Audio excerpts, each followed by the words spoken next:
We're back again with the Irish Canna Clinic in this series of talks, Canna We Talk Now.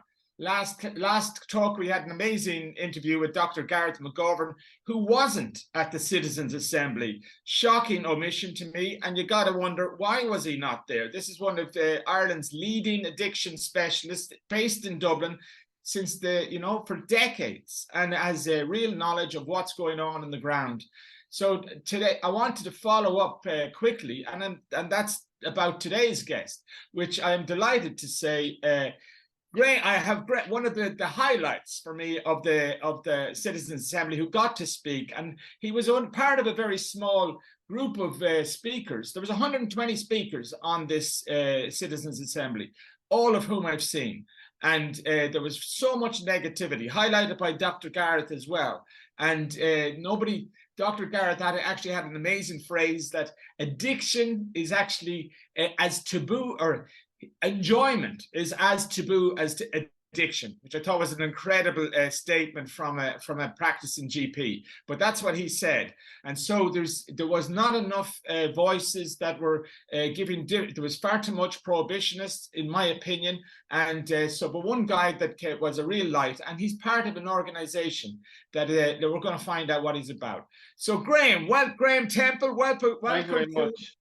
Can we talk now? We can talk for a little while here this morning. So cheers, Graham. So Graham, you tell me, you introduce yourself, please, to my audience. Yeah, so my name's Graham. I'm one of the members of Crainn or Crainn or whatever way you want to say. There's a bit of a debate around the country what way it's said. And as Stephen was just saying, I presented to the Citizens' Assembly. I was on a panel primarily looking at cannabis regulation, although it was only a short amount of time that we actually got to speak about cannabis regulation, try to fit everything in to 7 minutes. And just to agree with Stephen and Garrett's points that there was a lot of kind of status quo people at the Assembly, and I really don't think they got the kind of broad view that I feel should have been given. And particularly when you hear 90% of drug users are non-problematic drug users, but it seems like they want to make the policy for drug use for the whole of Ireland and only focus on this 10% who have problems. Now, obviously, I do think these people need help, they need support, all this kind of stuff. But to leave the 90% out of the conversation, I think is a big mistake. So I'm hopeful for the recommendations. Hopefully they are positive. But if they aren't, I can see why they mightn't have been the most positive if the citizens didn't get the broadest kind of scope. We're right at the cusp this weekend. Yeah. So it's next weekend is when we will see some recommendations come out of it. And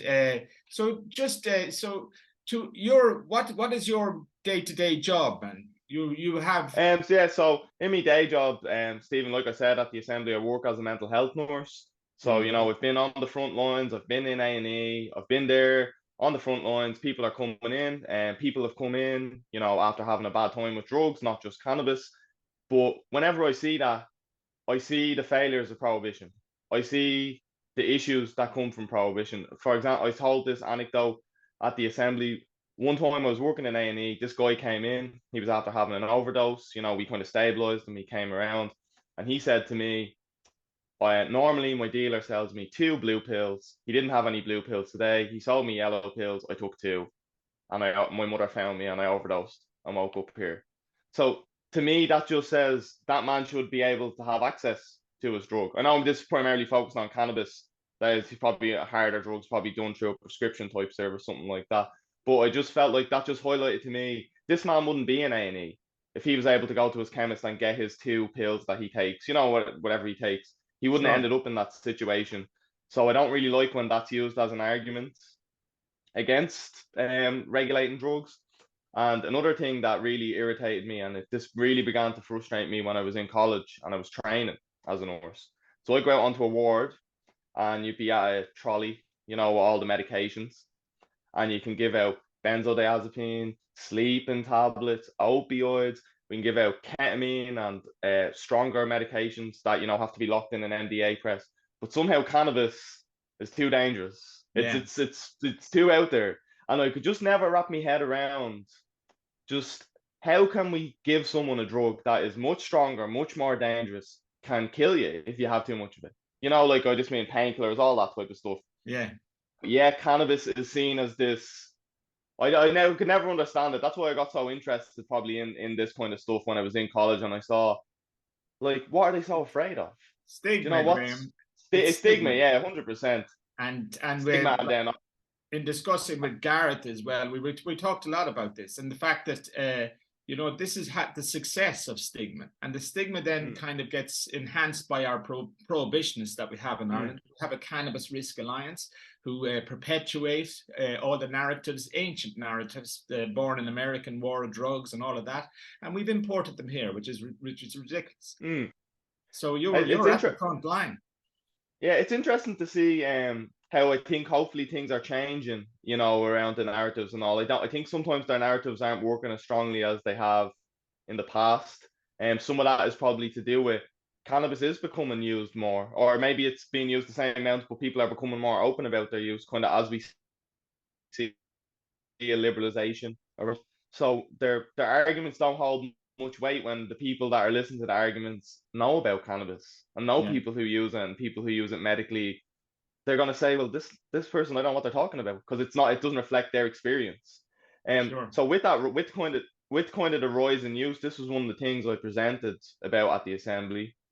So we have this rise in use, more people using cannabis, and more young people using cannabis, particularly in college. I think it's the study was saying 52% have used cannabis of third level college students. So clearly this prevention isn't working. They're getting to college and they're smoking cannabis. You know, so clearly that aspect isn't working.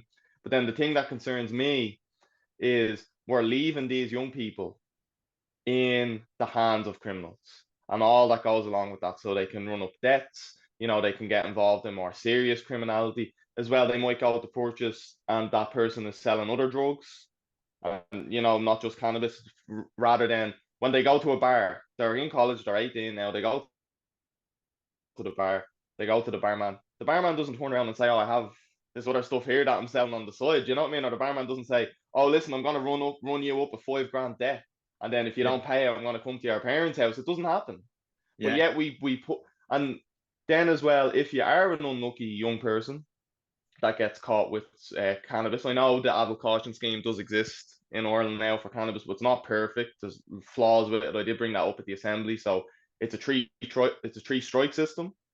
So the big problem with that, in my opinion, is if you're someone who has a drug problem or is in an area that's overly policed, you're going to use up your 3 strikes a lot quicker than the average person than someone maybe who's in college gets caught at a festival. They're probably, you know, you know what I mean? They're going to get their strike and move on with their life. But if you're a problematic drug user, you're going to always have the drugs. You know what I mean? You're going to, no matter what your drug is, if you're addicted to a drug, you're going to make sure you have that. And then the police, you know, at the same time, if I just interject there, like those guys going to the festivals, they can be criminalized, and they can be criminalized. Yeah, and that's a big problem, and that will affect their lives forever. 100%, and that's the problem as well. It's not across the board. So even with the adult caution scheme for cannabis, it's up to the Garda on the day whether you get it or not. Whether you're going to get brought to court on the poor box, which that could take a year for you to get to court. Imagine the stress on that poor college student's life to go to court and then to just be told, "Oh, pay €300," and that makes no sense to me. Yeah, you know, it does as well. The research shows it doesn't matter what the laws are; it doesn't reduce the use of drugs, not just kind of all drugs. It doesn't reduce the use, whether we make the punishment harsh or whether we make the punishment not lenient, whatever word you want to say. The use stays in or around the same. So I don't think this current system that we have works, and that's why I'm really passionate that a change needs to come, some sort of a change. And particularly around cannabis, that would be the area where I kind of have the most expertise in, where I've done the most research, I've spoken to the most, like especially in the last few years, I've really kind of got involved in this space and gone to many events. I think that's where I first met yourself, was in the Sugar Club, and when you were speaking there telling your story, which also just annoyed me so much. Because it's like don't want to go too far, but you basically have, you know, what you need to have the MCAP, but they're just saying, oh, but just not enough. So nothing for you. You know what I mean? It really, really annoys me so much. And again, I'm sure they could give you a whole heap of other tablets with no questions asked. Oh, try this, try that. They just give me painkillers. Painkillers, yeah. Yeah. So I mean, at the end of the day, I don't actually have spasticity. So the only reason that MS is on that is one of the conditions is because of spasticity, because it helps with spasticity. So all those conditions that have like epilepsy or that they kind of we have those kind of spasticity and in MS that's there for that reason. But I don't have it, and a bunch I know a load of MS patients that we have neuropathic pain. So I have neuropathic pain in my feet, and so I can't. There is nothing going to give me a pile of opioids, you know, Yeah. So this to makes no kill sense. How pain. can they give you opioids? How can they, give you opioids, but yeah, cannabis is seen as some sort of it's Yeah, too out there, it's too dangerous. Like, watch out. It doesn't make any sense to me. When if we objectively look at the drugs, like if we just removed all this stigma and everything just became a new drug, and you sat down with the doctors and said, all right, this is this new medication you can give a patient, cannabis, loads of them would jump at it. They'd be saying this stuff is great. yeah. It does, it's not like the oxycodone where if they have 10 of them, they might end up dead. You know what I mean? There's none of that going on. It's much safer. It's effective for pain. Why not listen to the patient? Nobody's And ever died.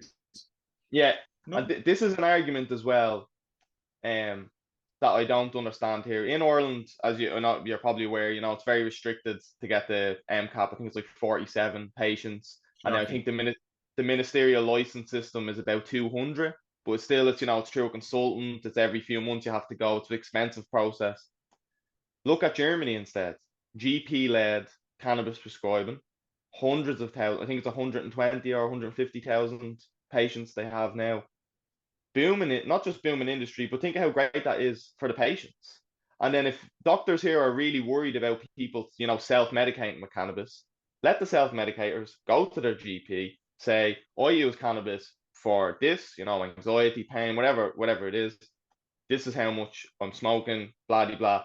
Doctor give you a prescription.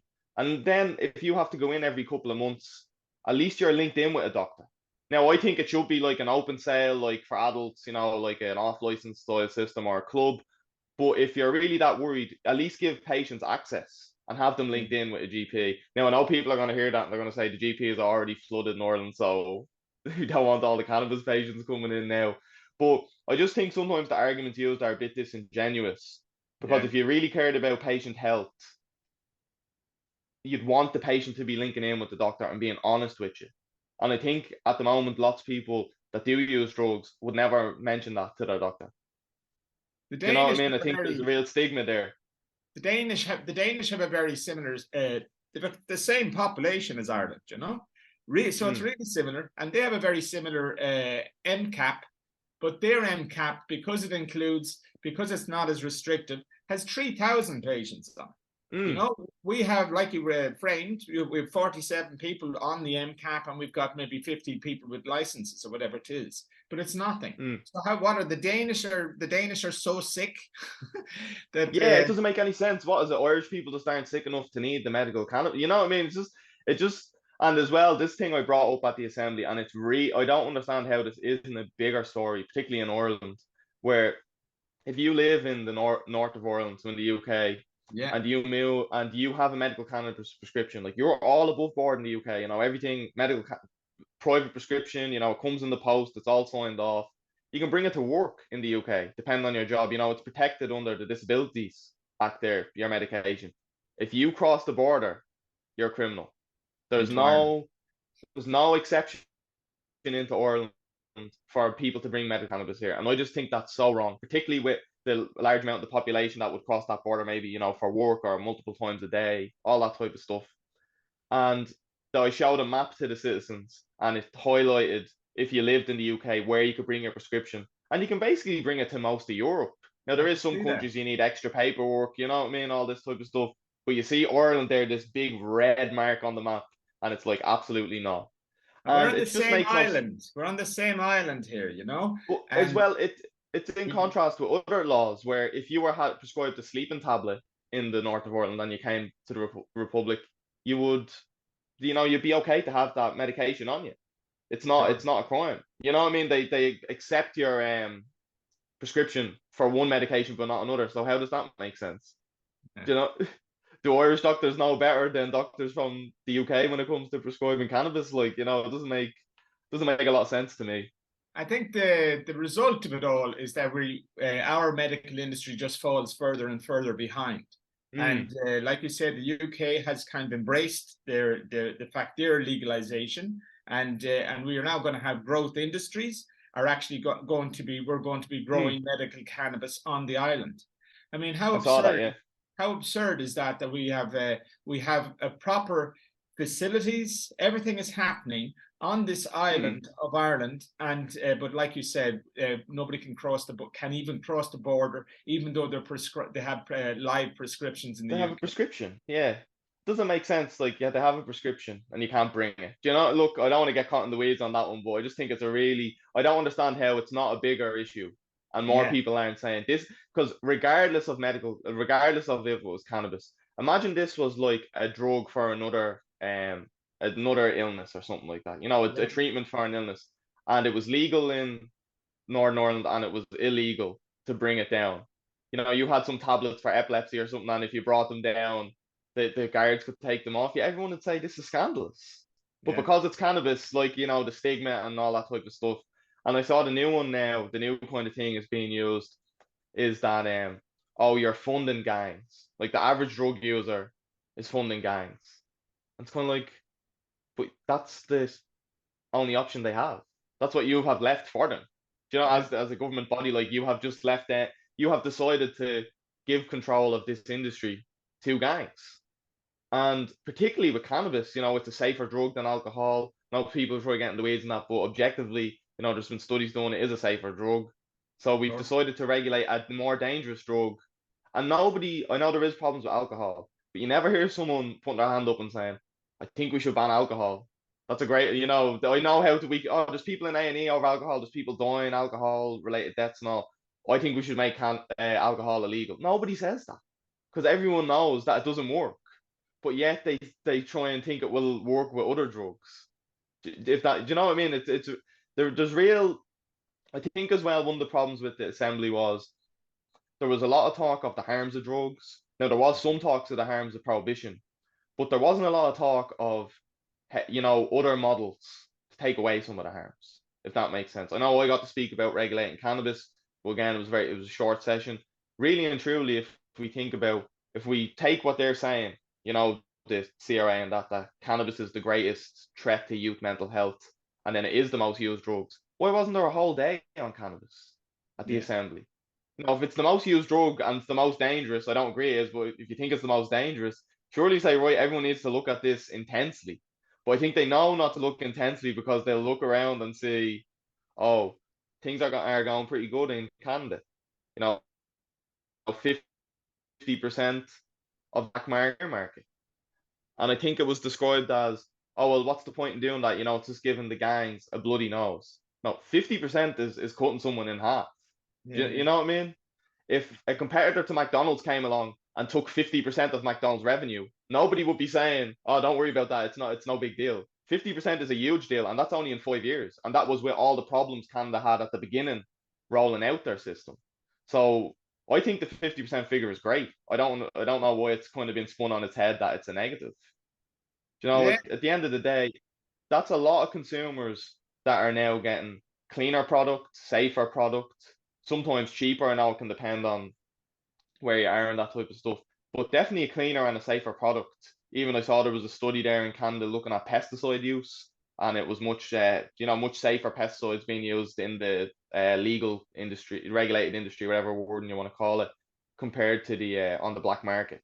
But I think Crainn are big advocates of right to grow, which is something that is yeah, 100%. a I think passion of mine. 100%. I just think as well that's another hypocrisy in the law here and problem. You get shamed. Oh, if you buy drugs, you're funding criminal gangs. But if you decide, right, I'm not gonna buy drugs anymore from a criminal gang. I'm gonna grow a plant at home. You're a bigger criminal. Yeah. Then you know what I mean? It makes no sense. So yeah, part of our recommendations were really and truly to begin and allow home cultivation. So as a starting point, like there's no big laws that need to change around this.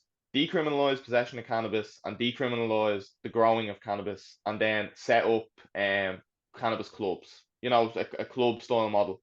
because look, it's going to take them a few years to iron out what regulation looks like. We've seen that in other countries, Germany, I think it's been planned for a number of years now. They're only now kind of just about getting around to it.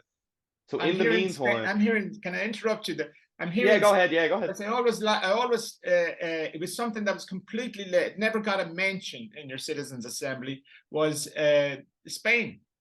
I'm here. Spain has had the right to grow 5 plants. I can grow 5 plants on my terrace, and there's 200 plus clubs just in Barcelona, but they're all over Spain, out to the Canaries, down to the Balearics, Ibiza, everywhere in Spain has cannabis social clubs. They've been here for over 25 years. The world didn't fall apart in Spain. This is Barcelona. Yeah. Barcelona's a pretty progressive city, and the place is not teeming with psychotic teens. So Ireland has nothing to fear here, because while it's still an issue in Spain, because it's an issue because of politics, there's an awful lot of politicking goes around this argument all the time. And the people from the social clubs who I'm in touch with all the time it's still in a gray area, but but constantly looking for it's a politicians across Europe are lacking a lot of moral courage to kind of step up and do things, because so Ireland is not exclusive in this, but like Spain, who's had it now 25 years. We've had they won the right to have social clubs. The social clubs are a model for Uruguay. Uruguay has gone back. Uruguay, who legalized before Canada, which people tend to forget, but Uruguay managed. They legalized first. And what they kept was all the data that's going on. Uruguay has a bit of a funny thing going on with low THC and all that kind of different types of stuff in their legality. But it's like we have models. Like, how many people come to Barcelona every weekend here? Irish people coming here every weekend, hitting the social clubs, and what's wrong? Nothing is falling apart. And that's why I think, like, the social clubs and the home grow are like a really great model, and they're a great model as well. Like, in some ways, I don't like what Germany is doing with the social clubs, where they're putting like member limits on them, but in other ways I do kind of like that, because I don't want a McDonald's of cannabis to emerge in Europe. I'd rather it be clubs. They supply their community. There's a community aspect, as well. Think about what's going to happen when, like, in Spain, I'm sure there's some great strains coming out of Spain, people breeding them, crossbreeding within clubs, all this type of stuff. So I think that community vibe is better than a laboratory. There's a university in Barcelona, Polytechnic. I'm in touch with the guys up there, and they actually have it's the exact same. I've been in the UCD Innovation Academy. I've been in Tangent and Trinity, which are the innovation centers in both those institutions. And in here in Barcelona, they have an university devoted to innovation, an innovation academy in the plant cannabis. So everything around that cannabis plant, the hemp industry, everything around it they have a devoted university for, and you literally go, and every year they do the talks, and they have like the pitching, same as you have in UCD. But UCD, you're entrepreneurs looking for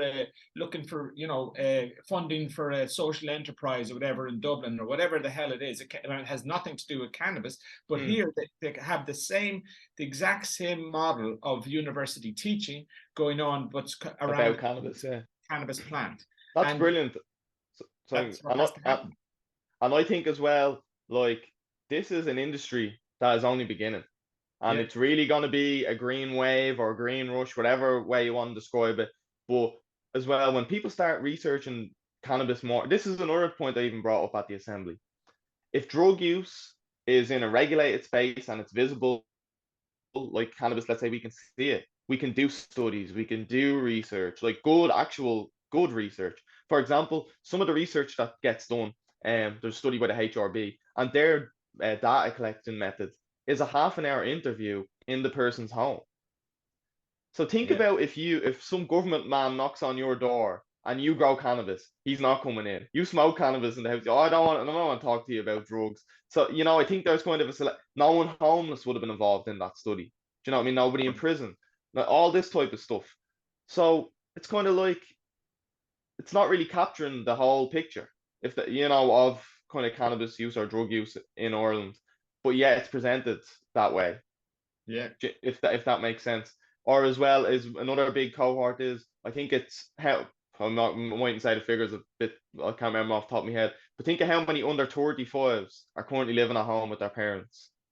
So they might have a very different view on cannabis use or drug use than their parents. But when if a surveyor comes in, they're hardly going to sit at the kitchen table and be like, "Oh no, actually, I love smoking cannabis." Do you know what I mean? It's not going to happen. No. So I think as well, like some of the stigma needs to die down, and a real honest adult conversation gets had, across society about drug use. And I think the assembly in some ways did do that. I think from watching it in the initial sessions, I think it was a bit more progressive, and Mm. I'm not sure if it was reined in or if just the scope. I'm not sure. I'm not sure. Look, I can only speculate. You know what I mean? Yeah. But definitely, and definitely within some parts of Irish society, there's a real anti-cannabis brigade going on. Even some of the newspapers you see, like real. Sometimes even they make all the arguments for regulation, but never say regulation is the answer. They talk about teen use, they talk about synthetic cannabinoids. That's another thing actually I'd love to talk more on if you don't mind about the synthetic Yeah. cannabinoids in the Sure. market. They talk about teen use, synthetic cannabinoids, they talk about drug debt intimidation. This big scary article, and I'm reading that and I'm like, these are all great points for regulation. Do you know what I mean? This is all, but yet they never go that far at the end. You know what I mean? They just leave it. There you go. That's all the bad points. Let's just don't worry about anyway to fix them. The synthetic cannabinoids is something as well that I brought up at the assembly Tell us about because that, Crainn. they really are truly are a result of prohibition, like 100%. Um, Ireland has been highlighted by the EMCDDA. I hope I got all their letters right, Right. as a country of risk for synthetics in the EU. 5 countries were picked, including Ireland. Spain wasn't one. Why do you think? Because you can get cannabis easy in Spain. Well, you know what I mean. You have to be an adult and all, but you can get it easy in Spain. You can go You and get just have to actual be over cannabis. 18. This Over is 18. you don't Like have you to. go to a bar. So some of the reasons they're quite popular here is they're cheap. They can be smuggled easily. So, for example, they train a dog to sniff cannabis. Yeah. This or whatever. So I'm not sure the exact science of how they train the dogs. But it can only find that drug. So if they have some chemical drug that doesn't match that at all, has no scent, it might be a liquid form. Vacuum pack. Smuggle that all in easy. And then as well, they put it into edibles and into vapes, which are becoming popular, not just in Ireland, but in the whole kind of cannabis zeitgeist Of course. around the world, particularly in legal states. The pens, they're very handy. They can, for medical patients, they can be strong, they can be used, no setup, anything like that. They can just go with them. And then the edibles as well, becoming quite popular in states, because you can get exact dosages and that type of stuff. Of course. And if you go on the Canadian government's website, read about cannabis, okay, it'll tell you not to smoke it and encourage you to vape or to use edibles. They're Yeah. safer alternatives. So you read that advice, okay, cannabis is legal in Canada. I'll read, their advice in Ireland. Oh, I'll buy some edibles.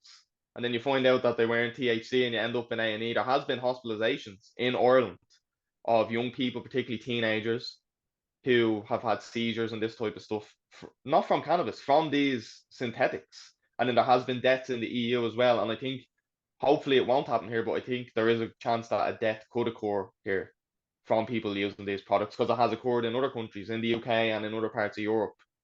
And again, these are only exist because of Prohibition. cannabis prohibition Yeah. and because of who runs the market. Because who controls who makes these jellies and all? It's not a regulated seller who has to meet a standard, and that each jelly has to be, a certain THC. None of that stuff goes on.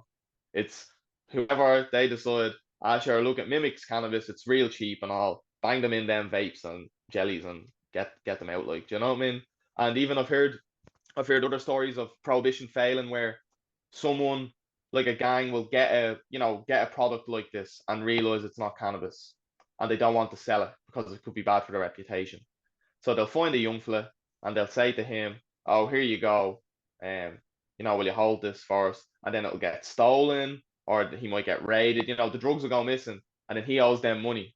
So they've Yeah. after getting a win on they got this bad product that they can't really do anything with. They've after getting a win on it because now, Stephen here owes me 3 grand. So the next time I want something done, I'll be calling to his house because he lost the drugs on me. That all this stuff, Oh, all it's a this goes circle, on. man. There's terrible stuff that goes, terrible stuff I've heard from We meeting can just look from at the Ireland. Ireland needs to wake up. We had a kid. What age was he? 16. Ended up decapitated inside a suitcase. I mean, how bad has it got to get? And yeah. how bad a Look, demonstration? no matter what cutthroat legal business you're in, it doesn't get that bad. No. Do you know what I mean? If you're in some, high flying business, it doesn't that doesn't happen. People use lawyers and solicitors, all them ways to fight with each other. Yeah. And in a regulated market, that's what would be done. Now, I don't think we should over-regulate the market either. That's a problem. Right. Because Tell her. I think what some countries have done is they made two key mistakes regulating cannabis. They thought they didn't have to compete with the black market. Do you know what I mean? They thought everyone's just going to buy from us no matter what. No, you're in competition here. So any policy needs to be made to compete with the black market. So that's why I think easy sales, no real restrictions on concentrates or anything like that. Because I really think now, as soon as you make a restriction, like let's say they limit concentrates can only go to 60% THC or Yeah. whatever they decide. Straight away, what's that mean? Black market exists for 60 to 100% THC concentrate straight away. So I think Sure. and you need to focus on combating the black market and really go against that, as in like we're in competition with this. And the second mistake that some jurisdictions have made is an over regulation. So they've set the standards too high. They've set the criteria to sell too high, too difficult, and then a lot of growers can't actually get into that market. This is what somewhat happened in Canada. They were left with supply chain issues because the standard was too high. So really, I think there should maybe be two standard sets. So one Yeah. for medical, one for a proper like pharmaceutical grade medical cannabis, for patients that need to know, everything needs to be 100%. Yeah. And then Absolutely. another market, social clubs, where as long as it's grown in healthy soil, no problems with it, we're okay. The Do you know craft that's industry. yeah, like more like a craft industry. Yeah, do you know what I mean? And I think a model like that would be good because if you over regulate and you make it too difficult for people to sell, like in a social club model or something like that, people just stay in the black market. That's where Yeah. they'll stay. So it's about encouraging people to move from the black market into the regulated market. And I think that's a mistake some countries have made. Like I said, they didn't realize we're going into competition. They just thought, oh, well, we sell it legally. Everyone's just going to come here. It's like, no, they're not. They have some lad they've maybe been buying cannabis off for 10 years. And he's always on time and he always, it's always of good quality and all Yeah. this type of I stuff. like it. So where are they going to come to your shop and pay twice the amount? Yeah. And as well in Canada as well, there was some problems with quality and all this type of stuff as well at the beginning stages of their retail sales. Or some people weren't happy with all the packaging. Yeah. They weren't happy with how much crap they got with it, for lack of a better term. It was in like a cardboard box and then locked up. All this type. Why can't they Yeah. bring a jar in? Why can't they bring a glass jar in and have it be filled? Yeah. Do you know? Like if that's what I like to do, why not? Does it, so like that's why I think There are ways around all of these. These are small, yeah, 100%. small Like issues, but I think I you're don't very think right. I think you're very right. I think that the other thing I'd say that you are missing, because I have quite a long experience with the mm, social clubs, is that what they offer is they offer the ability to educate yourself, mm, and something that people in Ireland need to realize, that I'm a medical cannabis patient, self prescribing medical cannabis patient. It's not medical cannabis; it's cannabis. I've been using mm, cannabis since I'm 13 or something, and for 35 years or whatever it is. But the thing is, it became medical when I had a disease, and I began to, I need it to mm, ease my pain, my chronic pain. But the point is that, so what did the social clubs give to me? What they gave to me was the ability to go and to try different strains, because it is complex. We cannot mm, talk around it. When we talk in the medical space, it's quite complex. We have this entourage effect, and it is real because the terps and the different elements in the plant and the different cannabinoids, they play together. And for me, it was a case of I tried this, I tried that strain, I tried that strain, I tried that strain, but I'm able to because cannabis social clubs exist, and the legality to allow that to exist exists. So then I go and I find my strains. Then I discover that the strains that I like, the ones that work for me most effectively for all my symptoms, I would have problems sleeping and problems with the pain, with the neuropathic pain. So the marriage came together after a lot of trial and error, facilitated by the fact that social clubs existed. And then I find that these blue strains that I use now that I grow for myself and cost me basically hardly anything. I grow it. I control all the inputs, so I know exactly what's going into my plants, and then so that's education. The social element is fine. Let people this is rights, human rights, to be able to to come together and share information. Like we should be doing this with so much, Yeah. And I think a big benefit of the social club is, and it was actually a TD that brought this up to me when I was meeting with them. I won't name them because they might be too happy, but they actually mentioned this to me, that if you were, let's say, an older gentleman or something, or an older woman, and your partner's after passing away, okay, your kids would be encouraging you, to join a club, or go to bridge, or maybe head down the pub, maybe Tuesday night play some cards, whatever. But Yeah. if you're an older person that smokes cannabis, you're isolated now. You're confined to your home now. You can't go and have a social outlet. And as Yeah. we know, like, loneliness is a killer, and loneliness can cause and why not give them people a social aspect? Like, I've been in some clubs in Barcelona, and I met this man there, and he walks his dog, an older gentleman. He walks his dog about 11 o'clock at night, and he pops in with his dog. He knew the staff. It was like seeing someone, pop into their local coffee shop or something like that. And where he was, if that was in Ireland, that man would have had to have his smoke by himself. I'm going to interject Away, again, like, Ovia shunned. Graham. I'm going to interject again, Ovia Graham, because Yeah, go ahead. that is on the island of Ireland. It is in Alan Robinson has Oh yeah. stay medicated vape lounge. So the fact is that while it's not like a cannabis social club within that model, but it's a place where Exists. yeah, it exists. It's a vape lounge, so the people with the prescriptions can go there, socialize together. They love it, and you can see what he's done there, Alan. It's amazing and it's beautiful. And so, how the hell can that be seen as a negative thing? Yeah, And that's on 100%. our island. And the other thing about that is because I lived in pre-peace process Ireland, in Northern Ireland. I lived in the Triangle in Port Russian Port Stewart for a long time, and there is proper trauma on the island of Ireland, and you have people I know people that have PTSD, and I spoke with Alan. We did a talk, and there is. And he said there's proper PTSD from the Troubles, and that extends to a lot of Ireland. The border counties, and for whatever. And we've seen all the kind of lived experience stuff in the Citizens Assembly. There's PTSD all over that, and if so they should be allowed to come together like he does with his stay medicated vape lounge. And yeah, definitely. And I think even for I think for cannabis patients, or whatever, cannabis users, even there's a lot of self-stigma.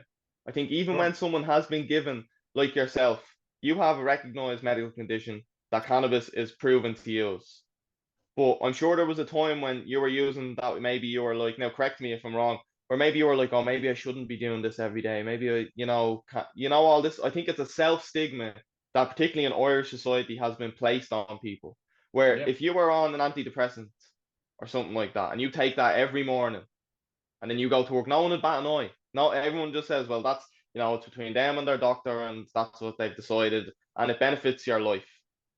But somehow there's like this taboo of, like, I saw an article saying about, oh, people are smoking cannabis before noon. Whoa, you know, it's like, whoa, watch out, they're doing it before noon. Whoa, you know. Yeah, Now I know it was on about teenage cannabis use, which obviously I don't think they should do. It should, you know, and again, it's, I remember being a teenager. It was easier to get cannabis than it was to get alcohol. It was easier to yeah, get other drugs than it was to get alcohol, because of it's a regulated system.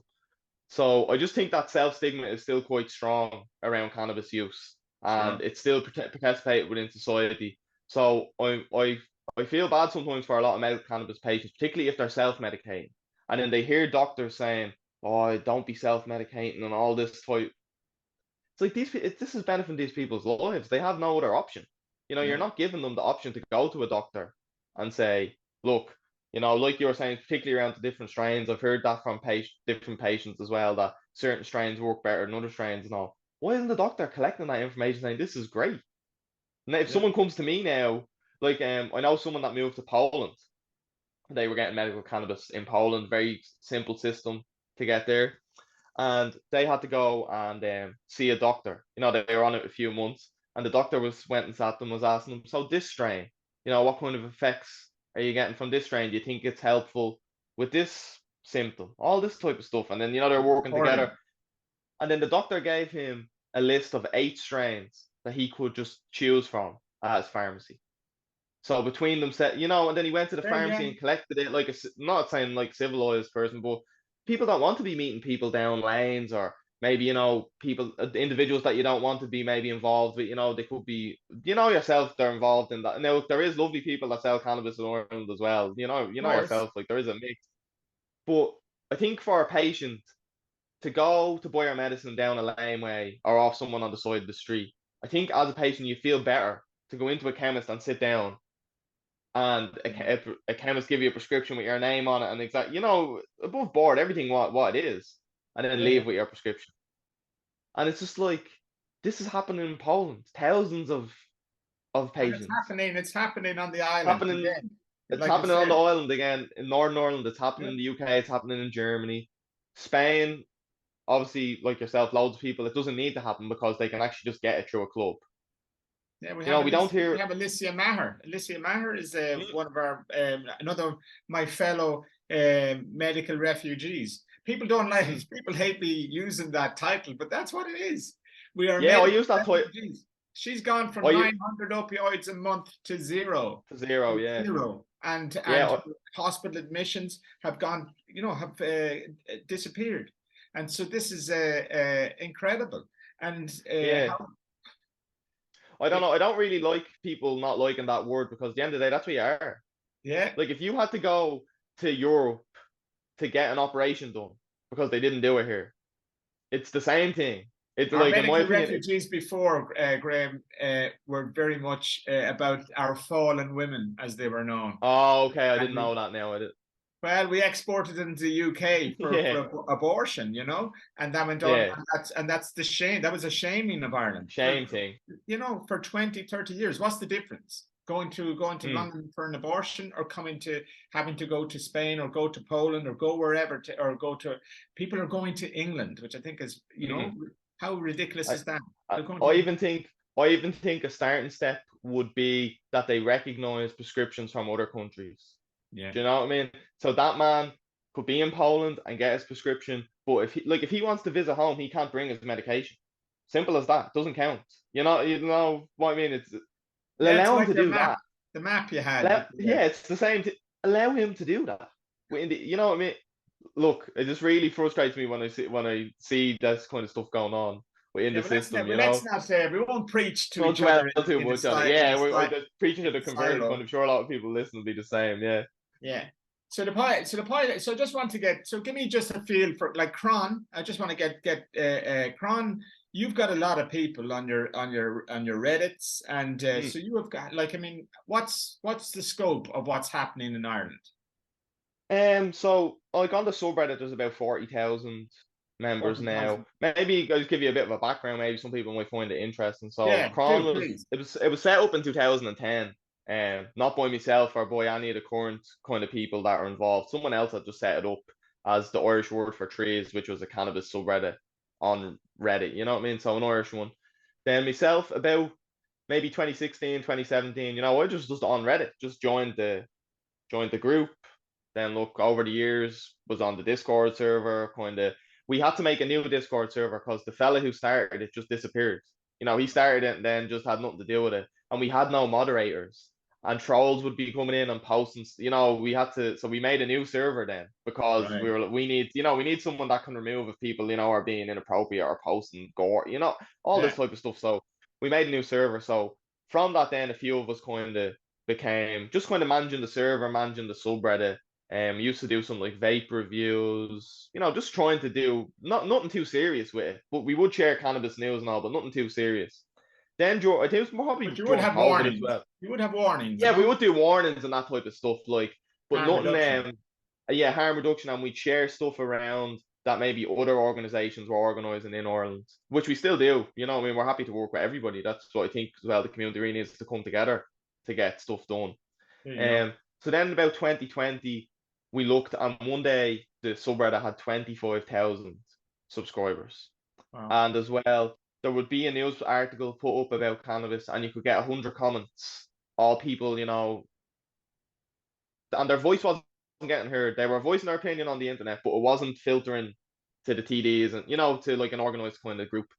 So we decided to set up kind of like a small board of directors, about 7 of us now, with the 3 pillars: harm reduction, education, and community. So they're our main kind of 3 things.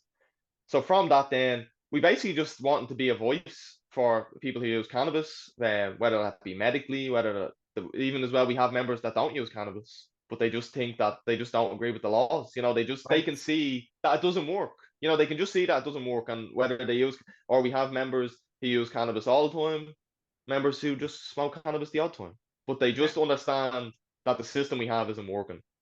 So we try to do education alerts and harm reduction mainly, and some of that is about alerting people to synthetics, about HHC. That was a big one that kind of blew up a lot this year. That kind of semi-synthetic cannabinoids. And Yeah. look, there's not that much research on that, so we're not telling people whether to do it or whether to not do it or anything like that. It's just putting the information out there. And we work with the HSE. So if the Electric Picnic, for example, when they were sharing stuff about drugs, we were just sharing the same harm reduction advice just to try and get it out to more people. You know what I mean? We seem to have quite a large kind of demographic, primarily kind of 18 to 40, I think, is the demographics of the subreddit. But it's pretty popular now, to be honest. And it's a good way to just get people organised. We done a letter writing campaign, an email writing campaign to TDs. We got over 2,000 emails sent out in one day. Wow. I think it was over 600 people took part one day. Now, Great I know stuff, maybe a man. lot more people could, but brilliant, just to get the conversation started. Then, Need to get them subscribing to my channel here. yeah, definitely, yeah. Well, But look, that's what this is. This is this is called Canna We Talk Now, and mm, it's like we've had people in balaclavas, Graham, like a guy with fibromyalgia in balaclava, mm, wearing a balaclava because he's growing for his for himself, mm, and we have a green tea who's a grower for patients, and you're mm, going these people and they're having this is like a Sinn Féin of the 80s. They're having to disguise themselves for the absurd thing. mm. But the reason is because Patrick Moore Yeah, is doing 5 years. So there's forgotten for nothing. patients. Yes, and effectively he was Mm, producing oils that were having real results, and those patients with one guy with Crohn's disease, he believed he got his voice back and from using the oils, and then mm. they were left with no oil Yeah, yeah, when the oil was being effective. So this is yeah, it's so real, and so I hope it's great that you have like Reddit allows you to yeah. To use get, the and then platform. And then we got on Twitter as well. So Ryan, I know you had him on the show before. He kind of mans the Twitter. Now we do things as a team. We don't put out any big statements without everyone kind of coming together and kind of making sure, we're all kind of in Great. agreement and all that type of stuff. But Ryan kind of takes care of the Twitter. And then that kind of brought connections that Reddit didn't have, through maybe different TDs following you, different centers. And then that allowed us to kind of just establish ourselves more, by meeting with TDs, meeting with councillors. And then we got onto the Joint Committee of Justice report, which Martin Good. Condon took part as well in. Brilliant, brilliant report. I couldn't believe the recommendations. Yeah. That wasn't just saying regulate cannabis. That was saying regulate cannabis other growable drugs, or I can't remember the exact term used, but peyote, magic mushrooms. It was very, very Plant forward medicine. thinking, and I think that what plant medicine. I think that was the term used. I Mm. think the problem there was, I think some people in government, or maybe not in like government TDs, but some people in the government sphere and civil servants, they saw that as a loss that day. I think Yeah. they took their eye off the ball and they didn't realize that it was going to be so progressive. So I think that's why there was a lot of pushback then now against cannabis and Against the against drugs now assembly. from the citizens assembly. And I think like I couldn't even believe on the first weekend that the guards said the quiet part out loud Yeah. when they said we'll lose our powers of stop and search. I thought they'd be trying to keep that a secret because Yeah. it's such a big deal. To me, that's and like on You one of had the numbers. You had numbers in your thing numbers on stop. that. Yeah, Shocking. and that them numbers were published in 2014, and the guards were asked to publish a report every year about the numbers, and they haven't published one What's since the then. They numbers were the late. again? London. Um, London, I can't remember off the top of my head. I have it here I think you beside might me. have them there. Yeah, London had 116,000 searches, and Ireland had there you 145,776. go. So Ireland has more searches than the Met Police are doing. And Yeah. another thing that I didn't get time to highlight at the assembly, but see the Met Police stats. They break down where the person was stopped, their ethnicity, their age, their everything, all that broken down. Really, really fine Profiling. stat taking. And that was only done because there was a scandal in the past where they weren't really taking many stats, but they're Yeah. really, really good stats that you can look for. The Garda stats were just saying, it was just stop and search is done. And they've been asked, there was a study published from within the Garda showing, that the stop and search is done, like it's overly used, it's used for things that aren't just drug offences. Like if they just decide to stop and search you, you're getting stop and search under the Misuse of Drugs Act. As far as Yeah. I'm aware, it's just the Misuse of Drugs Act and some terrorism legislation that they can search you on the street for. Now, someone made a good point at the assembly where they were kind of saying, look, to the citizens, don't worry about that. Use make the laws and they, well, not, use make your recommendations. And if the guards have to change their operating procedure, that's tough. They'll have to just change it. We can't, like, why should we halt progress because it's going to be a pain for them to sort it out? In my opinion, like if we shouldn't be trying, like then the other question comes up, might be too big for this, but should the guards have that power of stop and search? They Yeah. can stop and search any single person on the street now and just say there was a smell of cannabis from you. We're searching you for drugs. Should they have the power to stop and search everyone like that, or should it be, for example, in my job, if I want to search someone, which I am allowed to do, if you're in an approved center, I'm allowed to search you. I'm allowed to search your person, your belongings. Right. I have to go to you and I have to justify why I'm doing that. And I ask for your consent. Now, if you don't give consent, I can still search it. But I have to have a justified reason, actual, like, legal reason why I'm doing that search.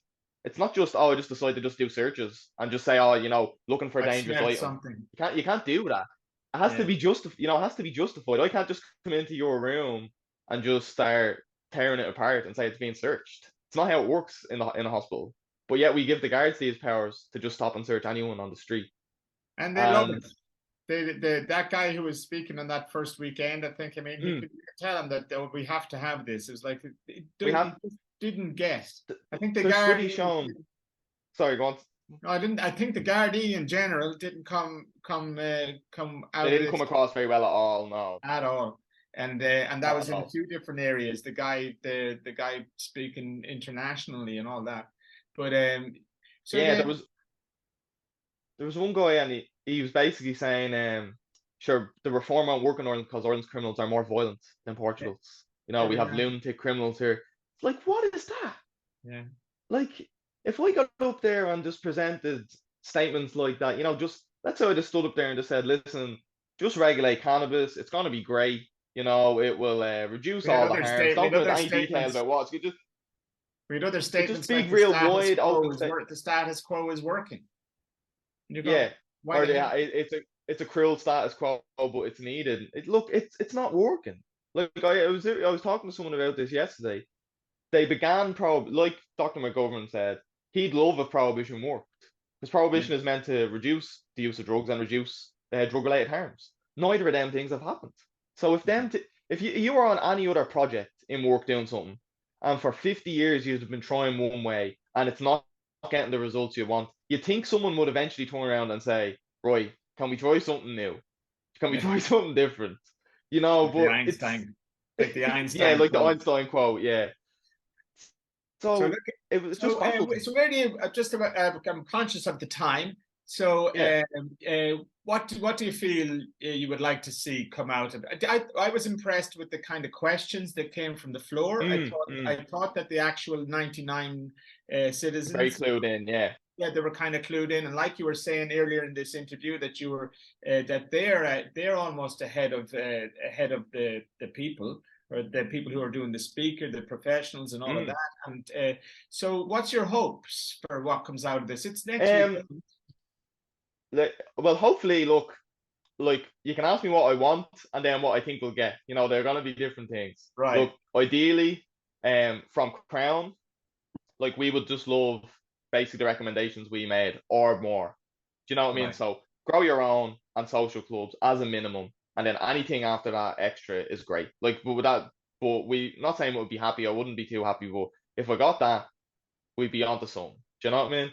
From a wider point of view, I do think they are going to decriminalise all drugs, just from the questions that the Assembly asked. Even at the last weekend it was on there, one of the citizens asked, how can we do this when we criminalise people? Like, how can we get them into rehab, into jobs? And, you know, it was on about the rehab centre in Greystones, and they get the Yeah, lads working in coffee shops and all that. They were saying, how can we do that when we criminalise people? So I really think the feeling in the room knows yeah. that criminalization doesn't work. So I definitely think decrim is On going to all happen drugs. on all drugs. That'd be my personal opinion. And just from watching the assembly, seeing the questions that they ask, I think we're getting that across the line. Probably no Can problem. I ask No, you? no questions Can I asked. ask you what your sense is of this cocaine epidemic that's apparently, and crack, that's apparently Yeah. Um, like I said, it's not really my area of expertise, but at the end of the day, people are doing the drug. yeah, So I don't look. I know people say, "Oh, well, how would you regulate it and all of how would you grow it?" It needs to probably be an international issue to deal with that. So that would involve countries that grow cocaine, growing it in a regulated way, and then selling it to countries regulated. No, I think it would be tough because these cartels are well dug in. They're not going to want that.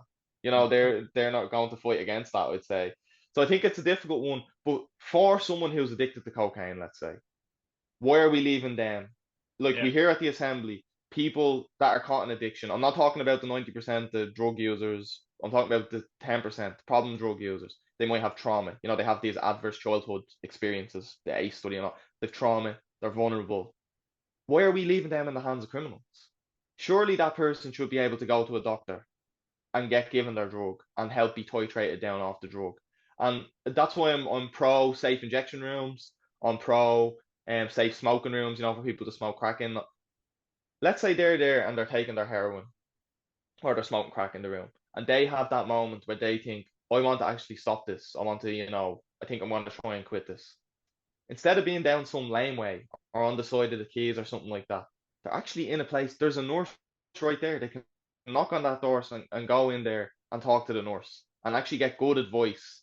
And maybe just that interaction, that might be when they decide, right, I'm really going to have a go at this to try and you know, give up yeah. drugs. Even if they don't give up drugs, at least they're going to get clean needles, a safe environment to do the drugs in. Just And this on, is something that was brought up at the. yeah, Sorry, just go on. on that. I had a talk with Graham DeBarra. I'm sure you know Graham. Hmm. Graham is very very close to the whole situation in Portugal, and it's a very good talk for people who want to know what's happening with what decrim in Portugal actually means. Hmm. Graham DeBarra he's been on the ground throughout all of it, and one thing he said, a very interesting thing, which is something that I hadn't heard in the assembly or anything around it, is that when Portugal, with all their experience and all the rest of it, what they have a few. What Graham perceived was that they actually went too clinical, so that Hmm. the users are not they don't feel it like a friendly Yeah, yeah. environment. They feel like they're okay and being treated like there's so there is a nuance is Yeah, what. definitely. Like Is when I'm saying, I my vision of them would be kind of more like a home environment with Yeah. clinical rooms off to the side where like a nurse's bed and all the all the blood pressure equipment, all that stuff in there, your Yes. medications. But the outside area to be like a lounge, have a TV, be like a chill out room, Social. maybe for lack of a better term, because like that, you want it to be inviting. You know what I mean? I saw Dr. McGovern before on another podcast, or maybe it was in person. I was speaking to him where he saw these lads shooting up behind his car in a car park, Right. and he went over to them and he said, "Lads, there's good services around here for you to go to. Like why are you sitting in the car park?" And they basically, now I mightn't remember exactly what they said, but they basically said to him, "Well, when you go to them places, they just make you feel like shit. Yeah. Some of the staff there look down their nose at you and all of it." So he was kind of like, "Well, fair enough." Like he was like, "What am I meant to say to that?" You know what I mean? Yeah. Like he just encouraged them. Look, there is services and Stigma all. So kind I of think, extends into everywhere because it's been very mm, effective, and so even within our medical industry there is this inherent definitely, stigma. and I think the 99 are seeing through that stigma now, That's what I because believe even too. even at the last meeting when Narcotics Anonymous were there to do great work, and I'm not against anything like that, and they used the word "we've been clean." People are Yeah. clean from drugs for so long. And a member of the assembly highlighted how that language was stigmatizing. Because if Yeah. one person is clean, then that means another person is dirty. And that's Sure. used, the urine was dirty, it's a dirty That's not a good. You're trying to give these people self-esteem and build them self-worth and build them up on one hand, and on the other hand, you're calling them dirty. Yeah. But the lads from Narcotics Anonymous answered it, and they just said, "Well, that was just the term that they picked. That the drug users picked themselves." But maybe they need to take a step back and think people picked that term for themselves because they were actually self-stigmatizing from this society that they lived in. Where drug users are dirty. If you're not a drug user, you're clean, and they internalize that, We've so had they don't Simon even. Harris. We've had Simon Harris stand up in the Dáil Mm, and talk negatively about users. I'm mm, I'm racing ahead here because I want to get another. There's one other area I really wanted to get into this call yeah, sure. was a feeling of what's happening within the movement of activism in Ireland.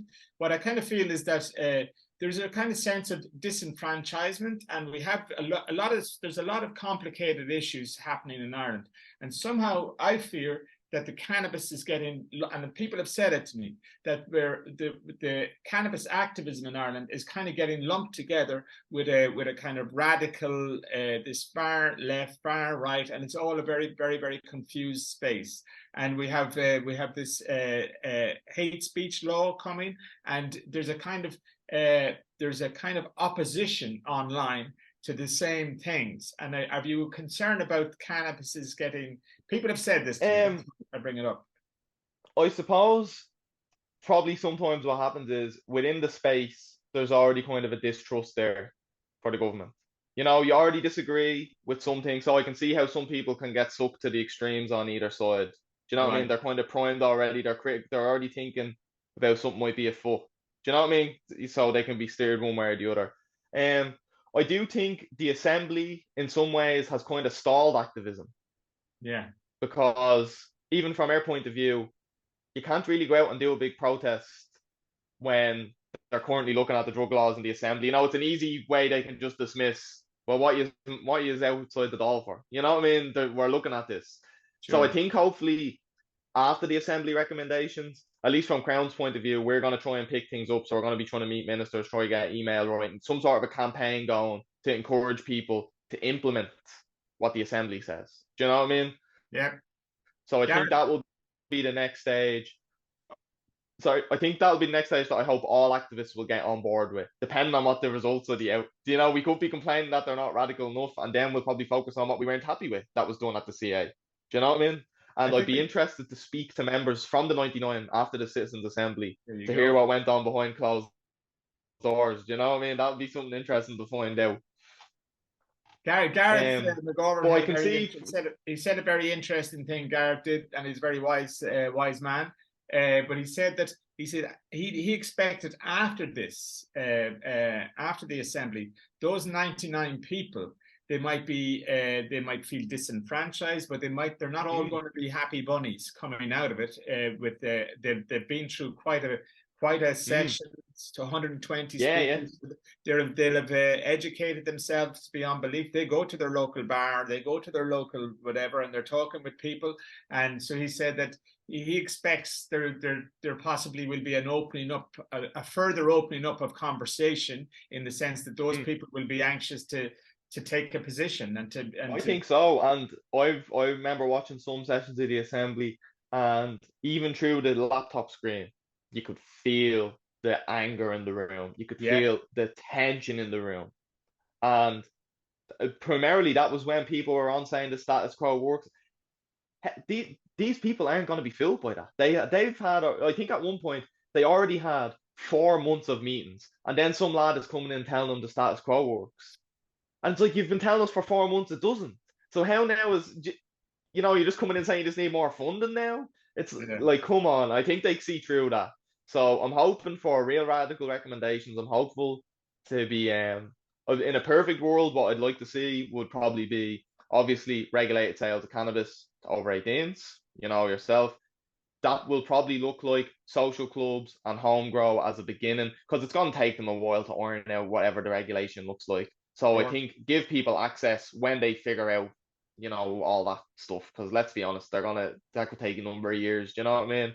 They'll probably want to set up a regulatory body, all this type of stuff. You know what I mean? So in the meantime, social clubs, let people grow their own, and remove people straight away from the black market.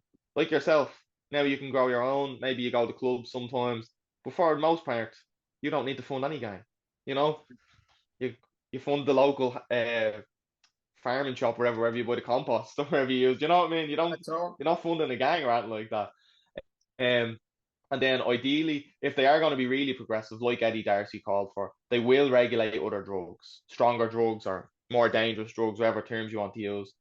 I'd like to see them regulated in a way, maybe through a pharmacy or through a doctor, something like that, or even an open sale. But if you hit a certain amount being used, maybe that might flag you. So let's say, I don't know, MDMA or something like that, relatively safe drug. I think probably heard that.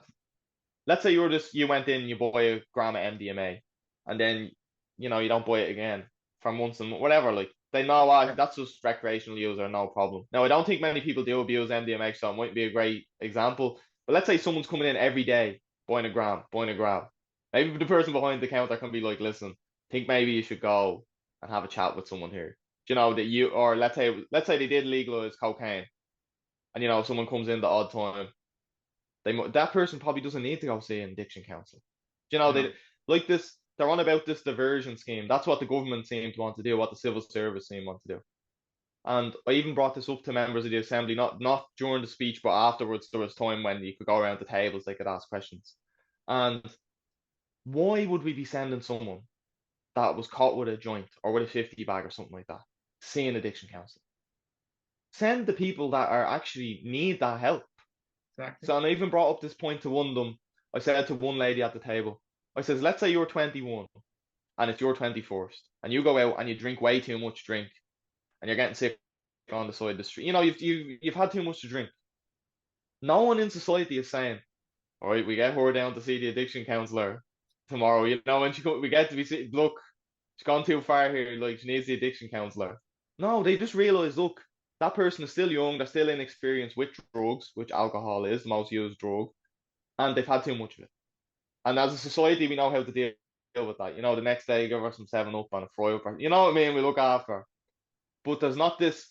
But yet, some people think, well, if she had a 50 bag of cannabis, she needs to see an addiction counselor. It Yeah. doesn't. It really doesn't add up to me. And I think as well, they said they're going to have 9 of these people for the whole country for this diversion scheme. So that's going to be a backlog. That's going to be filled up. And like Garrett was saying, even he treats people with addiction all the time.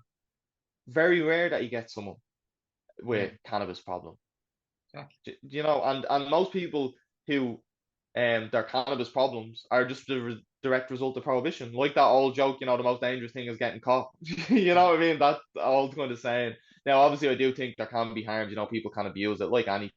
Here, yeah, I have to let you But go very, very soon. I want one. I yeah, want one bit of feedback from a dub like yourself going down. Were you down at the ploughing I championship? was down at the ploughing. Yeah, Had your yeah. wellies on? I had the wellies on. I actually meant to bring that up earlier when you mentioned about hemp and the multiple uses Yeah. of the plant. Okay, two things that shook me from the ploughing. Two Okay, that let's really, give really us hit me. five minutes on the ploughing championship. So I was in Ming Flanagan's tent, MEP Ming Flanagan, as you probably know him. Of course, He had a whole tent set up to about cannabis and hemp farming. looked great. So in that tent was Crainn, Little Collins, the CBD company, and they do CBD cakes and teas and sell CBD flowers, and then also was the hemp co-op Ireland. So their cooperative help people grow hemp, help farmers grow hemp. They had stuff. They actually had stuff on display like hempcrete rope made from hemp, clothes, loads of stuff made, and I had photographs of hemp all around it that was all grown in Ireland, all them photographs. So it was really, really good. It was quite a different reception than what I expected, How about because that? the amount of farmers that came up to me and they said, "Why can't I grow it?" They were asking me how much can they get per acre and all this type of stuff. Why can't I grow it? They were saying to me, "Why are the Kinahans growing it?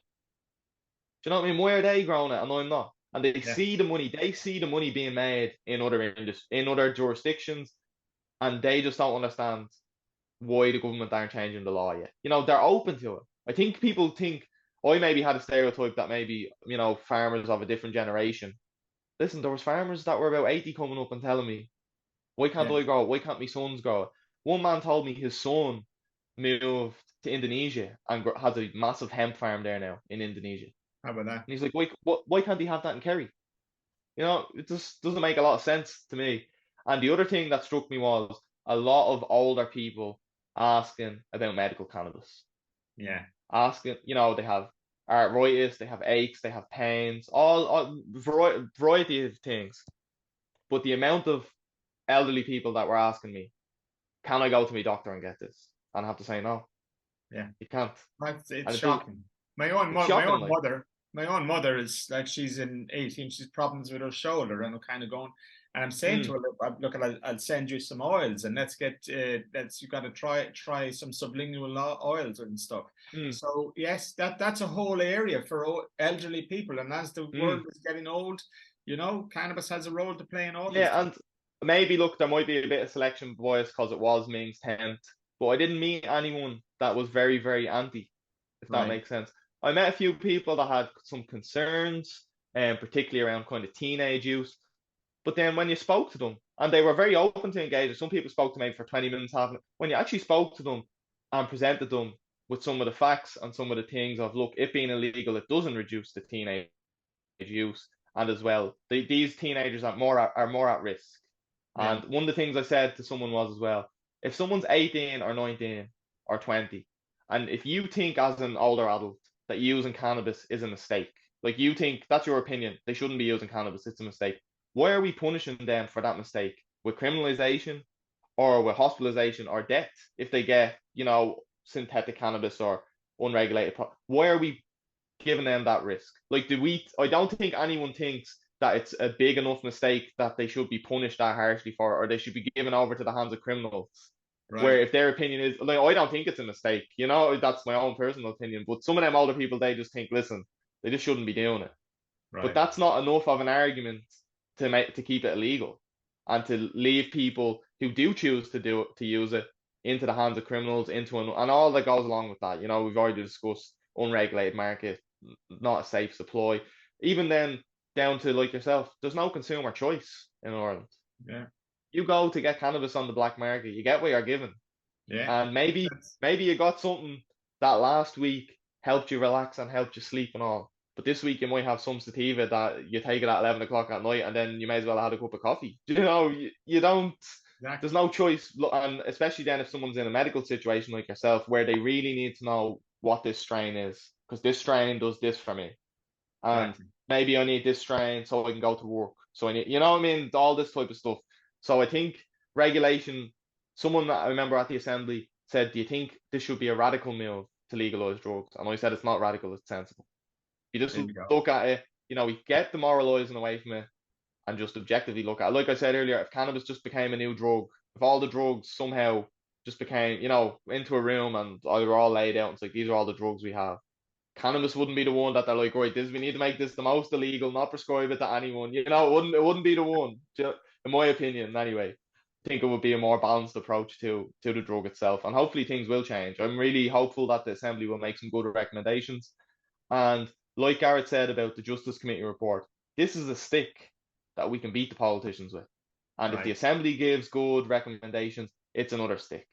And if any politician, in my opinion, comes out and tries to dismiss the whatever recommendations the Assembly gave, I just don't understand why you'd even do them.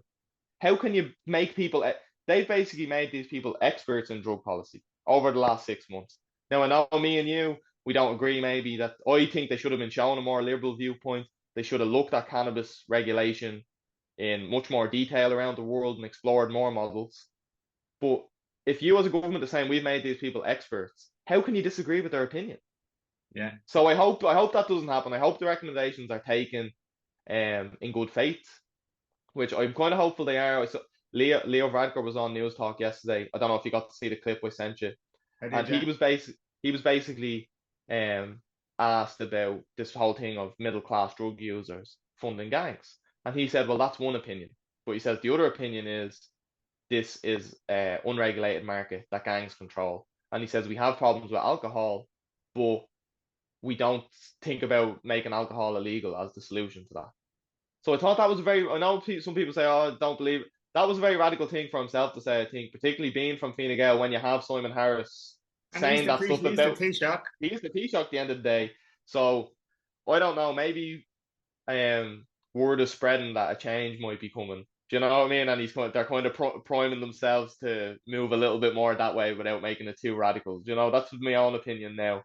But we'll see what happens. Like, I am hopeful. I hope they do. I really hope, as if the Citizen Assembly set up this kind of deliberative democracy thing, we have to listen to what it says. We have to really consider what it says and take it on board. Do you know what I mean? I'm sure there will be some recommendations I mightn't agree with. I hope this diversion scheme thing is not brought in, particularly. Look, if it's brought in for people who have problematic drug use, I understand. Someone who maybe the guards keep picking them up. Because they're all, and I don't mean picking them up because the guards have decided, right, stop and search personal possession. I mean, let's say they're passed out on the street. You've seen Yeah. hard drug use. They're getting brought in. Yeah, defer that person to go see an addiction specialist. Some fella smoking a joint, walking down the street. Does he really need to go see an addiction counselor? Really? Do you know what I mean? My opinion. Then it's been shown it doesn't stop people using it. Whether he gets criminalized, whether he can go to the shop and buy it, doesn't make a difference to the use. The usage rates stay around the same. Some countries, they say, oh, it went up a small amount, but other people will argue that it's just people being more open.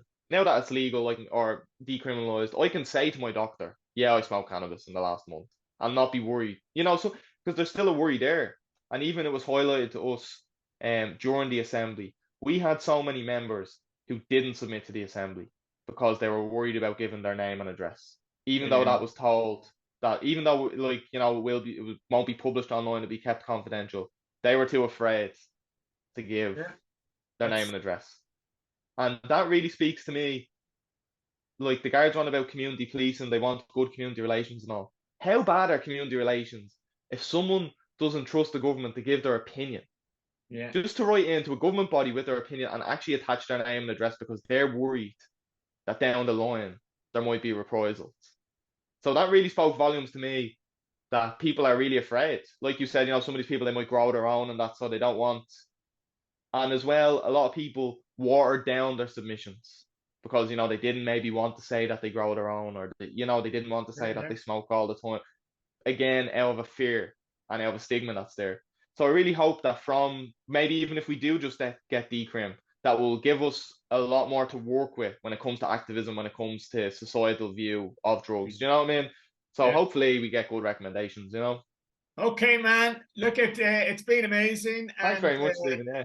yeah, look at and it's very enlightening. And it's great. You're an amazing activist to be out there, but you're also frontline, and that's the thing here. So you get real feedback, and So that will look at your. It feels good that somehow our activism has a very strong measured is in measured hands, and I think Crainn are doing a great work. So keep going with it, man. And Thanks very much, Stephen. Yeah, thank you. I'll Thanks for having us I'll on. wrap it up